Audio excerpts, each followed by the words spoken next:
The exam वार में आपका स्वागत है। आज की इस वीडियो में हम बात करेंगे यूपीएससी मुख्य परीक्षा 2022 जीएस पेपर 1 पर, जो आज ही संपन्न हुआ है 17 सितंबर 2022 को। तो देखते हैं क्वेश्चन नंबर 1। क्वेश्चन नंबर 1 आया था, मध्यकालीन इतिहास से स्पष्ट करें कि मध्यकालीन भारतीय मंदिरों की मूर्ति कला उस दौर के सामाजिक जीवन का प्रतिनिधित्व करती हैं। बहुत ही अच्छा प्रश्न पूछा गया है और इसे यदि आपने स्टडी किया होगा अच्छे से तो लिखा जा सकता था। इसके बाद क्वेश्चन नंबर 2 था, अधिकांश भारतीय सिपाहियों वाली ईस्ट इंडिया की सेना क्यों तत्कालीन भारतीय शासकों की संख्या बल में अधिक और बेहतर सुसज्जित सेना से लगातार जीती रही? कारण बताना है आपको। ठीक है, थोड़ा सा एनालिटिकल क्वेश्चन है। इसके बाद क्वेश्चन नंबर 3 देखेंगे, औपनिवेशिक भारत की 18वीं शताब्दी के मध्य से क्यों अकाल पड़ने में अचानक वृद्धि देखने को मिलती हैं? तो ये भी अच्छा प्रश्न पूछा है। इसके बाद क्वेश्चन नंबर 4 है, प्राथमिक चट्टानों की विशेषताओं एवं प्रकारों का वर्णन कीजिए। ट्रेडिशनल क्वेश्चन है, आसानी से लिखा जा सकता था यदि आपने स्टडी किया हुआ ज्योग्राफी। एनसीईआरटी में भी आपको मिल जाएगा ये। इसके बाद क्वेश्चन नंबर 5 है, भारतीय मौसम विज्ञान विभाग द्वारा चक्रवात प्रवण क्षेत्रों के लिए मौसम संबंधी चेतावनियों के लिए निर्धारित रंग संकेत के अर्थ की चर्चा कीजिए। क्वेश्चन नंबर 6 है, दक्कन ट्रैप की प्राकृतिक संसाधन संभावनाओं की चर्चा कीजिए। तो ये भी स्ट्रेट फॉरवर्ड क्वेश्चन है, डेक्कन ट्रैप से प्रश्न पूछा है। इसके बाद क्वेश्चन नंबर 7 है, भारत में पवन ऊर्जा की संभावना का परीक्षण कीजिए और उनके सीमित क्षेत्रीय विस्तार के कारणों को समझाइए। ठीक है, विंड एनर्जी से रिलेटेड क्वेश्चन है ये। इसके बाद क्वेश्चन नंबर 8 देखेंगे। क्वेश्चन नंबर 8 है, वर्क फ्रॉम होम के असर की छानबीन का मूल्यांकन करना है। ठीक है। क्वेश्चन नंबर 9 है, उपभोक्ता संस्कृति के विशेष परिप्रेक्ष्य में नव मध्यम वर्ग के उभार से टिपर 2 शहरों के विकास किस तरह से संबंधित है? ठीक है। इसके बाद क्वेश्चन नंबर 10 है, भारत के जनजातीय समुदायों की विविधताओं को देखते हुए किस विशिष्ट संदर्भ के अंतर्गत उन्हें किस एकल श्रेणी में माना जाना चाहिए? ठीक है। इसके बाद क्वेश्चन नंबर 11 है, राज्यों एवं प्रदेशों की राजनीतिक और प्रशासनिक पुनर्गठन 19वीं शताब्दी के मध्य से निरंतर चल रही एक प्रक्रिया है, उदाहरण सहित आपको बताना है।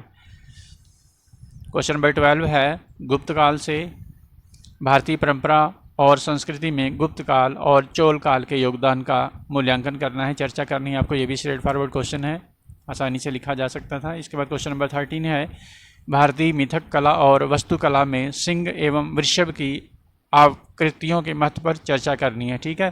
Discuss the significance of the lion and bull figure in Indian mythology, art and architecture. ठीक है, तो आर्ट एंड कल्चर से क्वेश्चन है ये। इसके बाद क्वेश्चन नंबर 14 है, समुद्री धाराओं को प्रभावित करने वाली शक्तियाँ कौन सी हैं? विश्व के मत्स्य उद्योग में इनके योगदान का वर्णन करना है। ठीक है।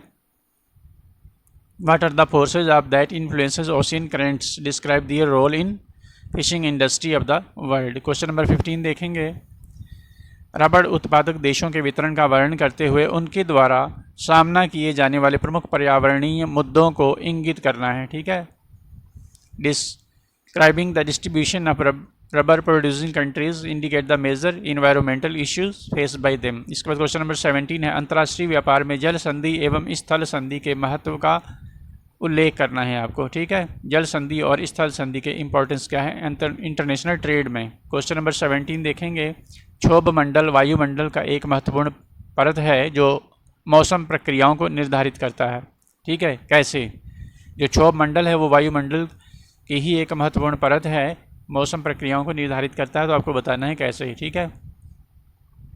एनसीईआरटी यदि आपने पढ़ा होगा तो आपको ये आंसर एनसीईआरटी से आसानी से मिल जाएगा। क्वेश्चन नंबर 18 है, भारतीय समाज में जाति, क्षेत्र तथा धर्म के समानांतर पंथ की विशेषताओं का विवेचन करना है। ठीक है, आर्ट एंड सोसाइटी से है ये। क्वेश्चन नंबर 19 है, क्या सहिष्णुता, सम्मिलन एवं बहुलन मुख्य तत्व हैं जो धर्मनिरपेक्षता के भारतीय रूप का निर्माण करते हैं? तर्क संगत उत्तर आपको देना है, 250 शब्दों में आपको लिखना है। ठीक है। Are tolerance, assimilation and pluralism the key elements in the making of an Indian form of secularism. और क्वेश्चन नंबर 20 जो कि आखिरी है, अपर्याप्त संसाधनों की दुनिया में भूमंडलीकरण एवं नए तकनीक के रिश्ते को भारत के विशेष संदर्भ में स्पष्ट करना है। ठीक है। elucidate the relationship between globalization and new technology in a world of scarce resources with special reference to India, Bharat के संदर्भ में इसका आपको उल्लेख करना था, स्पष्ट करना था। यही था जनरल स्टडी क्वेश्चन पेपर 1 जो आज संपन्न हुआ है 2022 17 सितंबर। ठीक है, पेपर आपने देखा, पेपर का जो डिफ़िकल्टी लेवल है वो मॉडरेट ही है, बहुत ज़्यादा डिफ़िकल्ट नहीं है। और पिछले बार की तुलना में कैसा है ये आप कमेंट करके हमें बताएं। आपको पेपर कैसा लगा ये भी आप हमें कमेंट करें। चैनल पर पहली बार आए हो तो चैनल को सब्सक्राइब करना ना भूलें। वीडियो को देखने के लिए आपका बहुत बहुत धन्यवाद। आपका दिन शुभ हो। Subscribe now and press the bell icon. Never miss an update.